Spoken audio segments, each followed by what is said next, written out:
Well, COVID deprived Chattanooga of the city's biggest basketball tournament last year. This week, the Best of Prep Showcase is back in a new venue. News 12's Angela Moryan tells us why that tournament's return is such a welcome sight. It's great to be back in this atmosphere. 2020 halted much of normal life. For Chattanooga sports, that meant no Best of Preps basketball tournament for the first time in over 20 years. It was real weird. I was kind of surprised with the shutdown. It was just, I would just say depressing, as it was in a lot of ways for a lot of people. So, like I said, we're just glad to be back here. How much did you hear from coaches that this tournament was missed last year? Oh, quite a bit, yeah. We the first thing when the season picked back up last year, we started getting phone calls from coaches. Are you going to have the Best of Preps next season? We want to get in.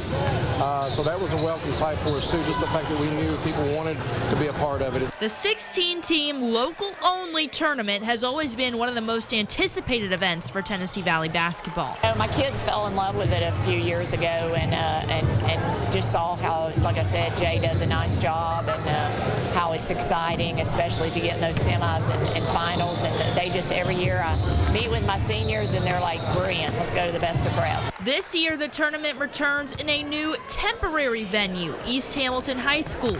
However, the crowds are back and as big as ever. Every kid's dream is to play in front of a big crowd, so they get hyped up for Best of Preps because they know whenever you hear that name that it's going to draw a major crowd.